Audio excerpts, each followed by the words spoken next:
نحمدہ و نصلی علی رسولہ الکریم اما بعد فاعوذ باللہ من الشیطان الرجیم بسم اللہ الرحمن الرحیم السلام علیکم ورحمۃ اللہ وبرکاتہ۔ میرا آج کا ٹاپک ہے حضور صلی اللہ علیہ وسلم کا بیان فرمودہ واقعہ۔ حضرت عائشہ رضی اللہ عنہا فرماتی ہیں کہ حضور صلی اللہ علیہ وسلم نے یہ قصہ بیان فرمایا کہ ایک مرتبہ 11 عورتیں یہ معاہدہ کر بیٹھیں کہ اپنے اپنے شوہروں کا پورا حال بیان کر دیں گے، کچھ نہیں چھپائیں گے۔ حضرت شیخ الحدیث مولانا محمد زکریا مہاجر مدنی رحمۃ اللہ علیہ اپنی کتاب شمائل ترمذی میں لکھتے ہیں، ان 11 عورتوں کے نام صحیح روایت سے ثابت نہیں، اگرچہ بعض روایت میں بعض کا نام آتا ہے۔ یہ عورتیں یمنی یا حجازی تھیں۔ ان کے ناموں میں بہت اختلافات ہیں، اس لیے ان کے نام حذف کر دیے گئے۔ ایک عورت ان میں بولی کہ میرا شوہر نکارا دبلے اونٹ کے گوشت کی طرح ہے، گویا بلکہ گوشت کا ایک ٹکڑا ہے جس میں زندگی باقی ہی نہیں رہی، اور گوشت بھی اونٹ کا جو زیادہ مرغوب بھی نہیں ہوتا، اور گوشت بھی سخت دشوار گزار پہاڑ کی چوٹی پر رکھا ہو کہ نہ پہاڑ کا راستہ صحیح جس کی وجہ سے وہاں چڑھنا ممکن ہو، اور نہ وہ گوشت ایسا ہے کہ اس کی وجہ سے 100 وقت اٹھا کر اس کے اترنے کی کوشش کی ہی جائے اور اس کو اختیار کیا ہی جائے، مطلب یہ کہ وہ بیکار ہستی ہے جس سے کسی کو جانی یا مالی نفع نہیں، اور پھر اس کے باوجود متکبر اور بد اخلاق بھی ہے، اس تک رسائی بھی مشکل ہے۔ دوسری بولی کہ میں اپنے شوہر کی بات کہوں تو کیا کہوں، اس کے متعلق کچھ نہیں کہہ سکتی، مجھے یہ ڈر ہے کہ اگر اس کے عیب شروع کروں تو پھر ختم کا ذکر نہیں، اگر کہوں تو ظاہری اور باطنی عیب سے ہی کہوں، مطلب یہ ہے کہ میں اس کے عیب گنواؤں تو کہاں تک گنواؤں، سراپا عیب ہیں، کسی میں 2-4 ہوں تو ان کو گنوا بھی دے، اور جس میں عیب ہی عیب ہوں کہاں تک گنواؤں، کس کس کو جتاؤں اتنی لمبی داستان کہ سننے والا اکتا جائے۔ بعض لوگوں نے اس پر اعتراض کیا کہ اس نے معاہدے کے خلاف اپنے شوہر کی بات نہیں کہی، انکار کر دیا، مگر یہ صحیح ہے کہ اس نے مختصر الفاظ میں سب ہی کچھ کہہ دیا کہ اس میں بے شمار عیب ہیں۔ مزید ٹاپک کو آگے بڑھانے سے پہلے میری آپ سے گزارش ہے کہ اگر آپ نے ابھی تک میرے چینل کو سبسکرائب نہیں کیا تو میرے چینل کو سبسکرائب کریں، اور ہماری ویڈیوز پسند آتی ہیں تو لائک کریں اور آگے ضرور شیئر کریں اور کمنٹ کرنا مت بھولیں۔ تو آئیے چلتے ہیں اپنے ٹاپک کی طرف۔ تیسری بولی کہ میرا شوہر لمبے قد کا آدمی ہے، اگر میں کبھی کسی بات میں بول پڑوں تو فوراً طلاق، اگر چپ رہوں تو ادھر میں لٹکے رہوں۔ اس کا مطلب یہ ہے کہ اس کے زیادہ لمبے ہونے کو یا تو اس لیے ذکر کیا کہ مشہور قول کے موافق یہ بے وقوفی کی علامت ہوتی ہے، اور اگر اگلے کلام اس کی بے وقوفی کا بیان ہے اس لیے ذکر کیا کہ بدصورت بھی ہے۔ مناہرے کی طرف لمبا جو بلا مناسب موٹاپے کے بدنما ہوتا ہے اور بد اخلاق بھی ہے کہ اگر کوئی بات بھی زبان سے نکالوں، کوئی اپنی ضرورت ظاہر کروں، فوراً طلاق دے دے، اور چپ رہوں، کوئی ضرورت اپنی اس پر ظاہر نہ کروں تو خود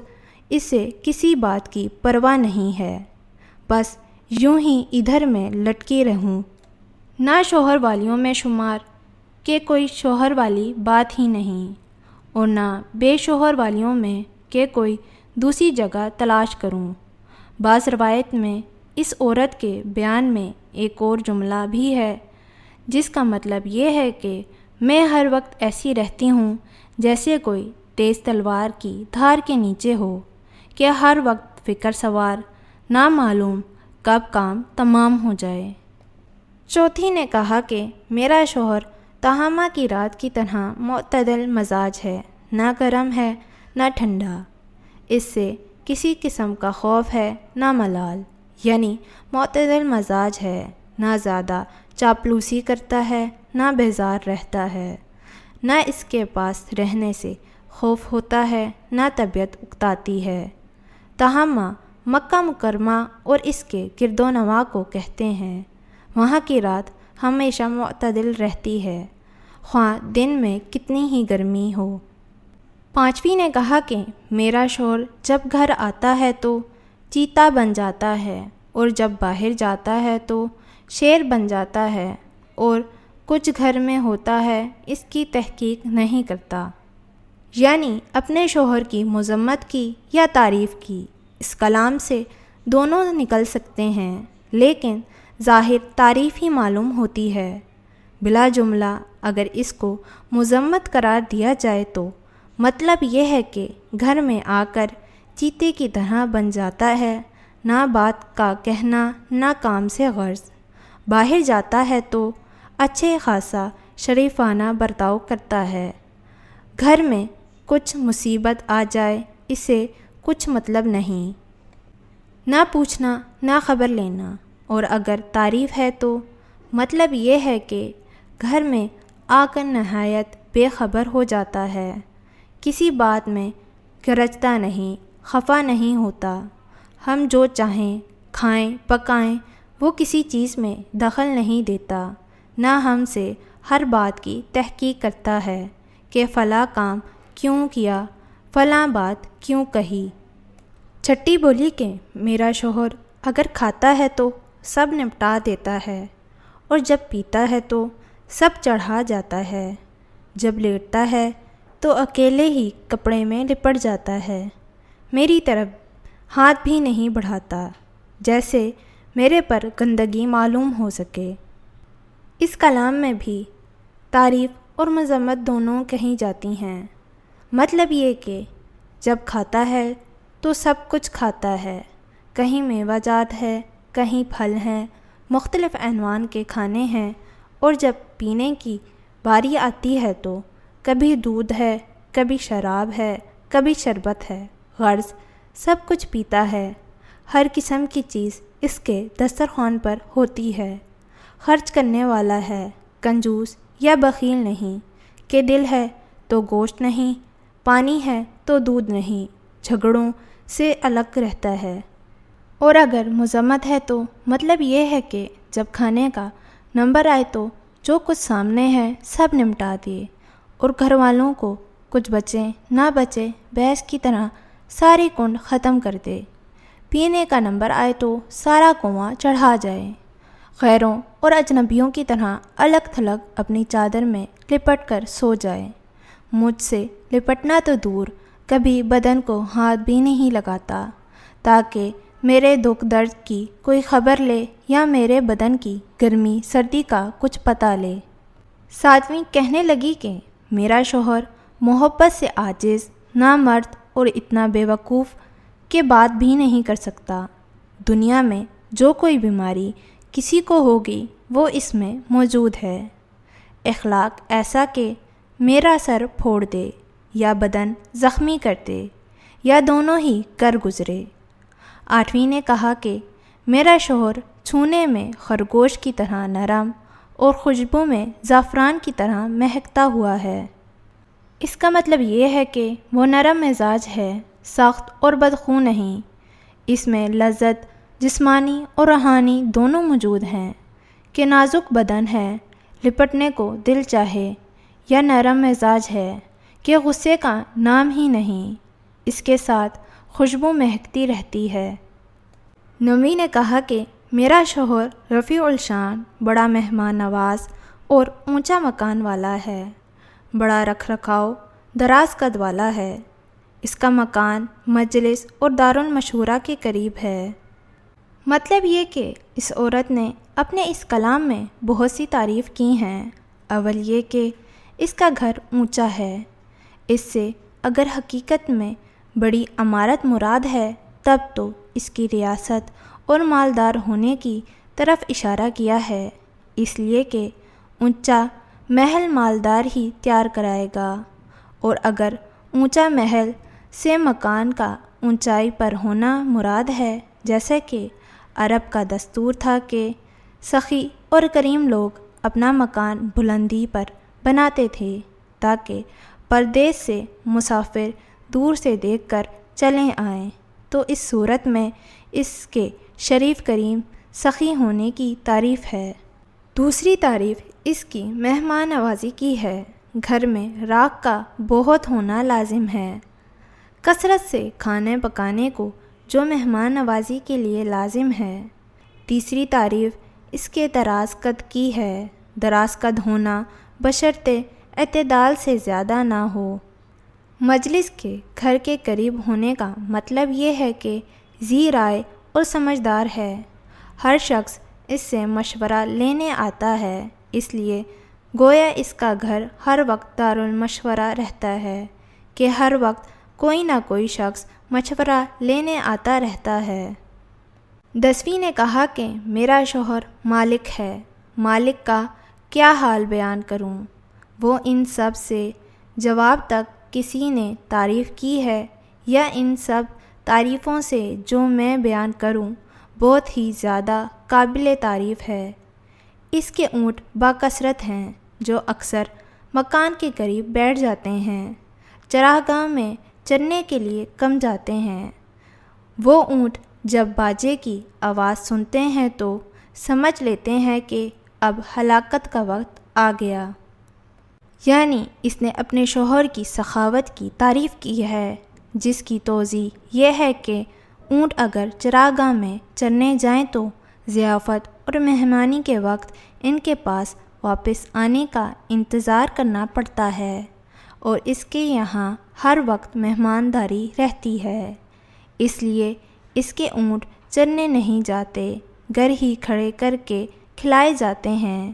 تاکہ مہمانوں کے آنے پر فوراً ذبح کر دیے جائیں۔ باجے کی آواز کی بعض نے یہ تفسیر کی ہے کہ جب کوئی مہمان وغیرہ آتا ہے تو اس کی مسرت میں باجے سے اس کا استقبال کرتے ہیں، تو اس باجے کی آواز سنتے ہی اونٹ سمجھ لیتے ہیں کہ اب ذبح کا وقت آ گیا۔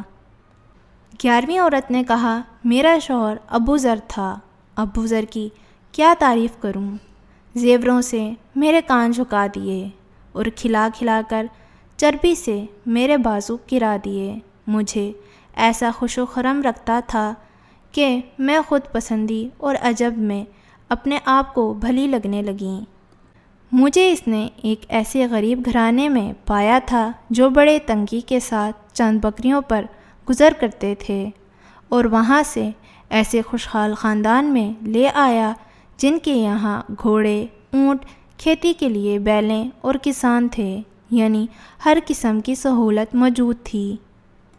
اس سب کے باوجود اس کی خوش اخلاقی کے میری کسی بات پر مجھے برا نہیں کہتا تھا۔ میں دن چڑھے تک سوتی رہتی تھیں تو کوئی جگا نہیں سکتا تھا۔ کھانے پینے میں ایسی ہی وسعت کہ میں سیر ہو کر چھوڑ دیتی تھیں اور ختم نہ ہوتا تھا۔ ابو ذر کی ماں میری خوش دامن، بھلا اس کی کیا تعریف کروں؟ اس کے بڑے بڑے برتن ہمیشہ بھرپور رہتے تھے۔ اس کا مکان نہایت وسیع تھا، یعنی مالدار بھی تھیں اور عورتوں کی عادت کے موافق بخیل بھی نہیں، اس لیے مکان کی وسعت کی کثرت مراد لی جاتی ہے۔ ابو ذر کا بیٹا، بھلا اس کا کیا کہنا؟ وہ بھی نور النور ایسا دبلا پتلا تھا کہ بکری کے بچے کا ایک دست اس کے پیٹ بھرنے کے لیے کافی تھا۔ ابو ذر کی بیٹی، بھلا اس کی کیا بات؟ ماں کی تابع دار، باپ کی فرما بردار، موٹی تازی تھی۔ ابو ذر کی باندی کا بھی کیا کہنا؟ ہمارے گھر کی بات کبھی بھی باہر جا کر نہ کہتی۔ زندگی لطف سے گزر رہی تھی کہ ایک دن صبح کے وقت جب دودھ کے برتن بھلوائے جا رہے تھے، ابو ذر گھر سے نکلا۔ راستے میں ایک عورت پڑی ہوئی ملی جس کے کمر کے نیچے چیتے جیسے 2 بچے اناروں سے کھیل رہے تھے۔ پس وہ کچھ ایسی پسند آئی کہ مجھے طلاق دے دی اور اس سے نکاح کر لیا۔ طلاق اس لیے دی کہ سکون ہونے کی وجہ سے اس کو رنج نہ ہو، اور اس کی وجہ سے مجھے طلاق دے دی۔ ایک روایت میں ہے کہ اس سے نکاح کر لیا۔ نکاح کے بعد وہ مجھے طلاق دینے کے لیے اصرار کرتی رہی، آخر مجھے طلاق دے دی۔ اس کے بعد میں نے ایک سردار شریف آدمی سے نکاح کر لیا۔ اس نے مجھے بڑی نعمتیں دیں اور ہر قسم کے جانور، اونٹ، گائیں، بکری وغیرہ وغیرہ ہر چیز میں سے ایک ایک جوڑا دیا، اور یہ بھی کہا کہ خود بھی کھا اور اپنے میکے میں جو چاہے بھیج دے، لیکن بات یہ ہے کہ اگر میں اس کی ساری عطاؤں کو جمع کروں تو تب بھی ابو ذر کی چھوٹی سے چھوٹی عطا کے برابر نہیں ہو سکتا۔ حضرت عائشہ رضی اللہ عنہ فرماتی ہیں کہ حضور اقدس صلی اللہ علیہ وسلم نے یہ قصہ سنا کر مجھے یہ ارشاد فرمایا کہ میں بھی تیرے لیے ایسا ہی ہوں جیسا کہ ابو ذر ذر کے واسطے ہے۔ طبرانی کی روایت میں ہے کہ حضرت عائشہ رضی اللہ عنہ اس پر فرمایا کہ حضرت صلی اللہ علیہ وسلم ابو ذر کی کیا حقیقت، میرے ماں باپ آپ صلی اللہ علیہ وسلم پر قربان، آپ صلی اللہ علیہ وسلم میرے لیے اس سے بہت زیادہ بڑھ کر ہیں۔ حق اللہ تعالیٰ ہر مسلمان زوجین کو حضور اقدس صلی اللہ علیہ وسلم کا اتباع اس مضمون میں بھی نصیب فرما کے یہ آفت کا باعث ہوتا ہے، آمین۔ بعض علماء نے اس قصے میں یہ اشکال کیا ہے کہ جن عورتوں نے اپنے شوہروں کی برائیاں کی ہیں وہ غیبت ہے جو حضور صلی اللہ علیہ وسلم کی مجلس میں ہوئی، اور اگر خود حضور صلی اللہ علیہ وسلم نے اس قصے کو ارشاد فرمایا تو اشکال اور بھی قوی ہو جاتا ہے، مگر صحیح یہ ہے کہ غیبت کی حدود میں داخل نہیں ہے۔ کسی غیر معروف شخص کا حال بیان کرنا جس کو لوگ نہ جانتے ہوں غیبت نہیں ہے۔ ہم نے آج کی اس ویڈیو میں حضور صلی اللہ علیہ وسلم کا بیان فرمودہ واقعہ بتایا ہے۔ آخر میں میری یہ دعا ہے کہ اللہ پاک ہم سب کو اپنی اپنی ازواجی زندگی اچھی گزارنے کی توفیق عطا فرمائے، آمین۔ امید کرتی ہوں کہ آپ کو ہماری یہ ویڈیو پسند آئی ہوگی۔ انشاءاللہ ملتے ہیں نیکسٹ ویڈیو کے ساتھ۔ اپنا بہت زیادہ خیال رکھیے گا۔ فی امان اللہ۔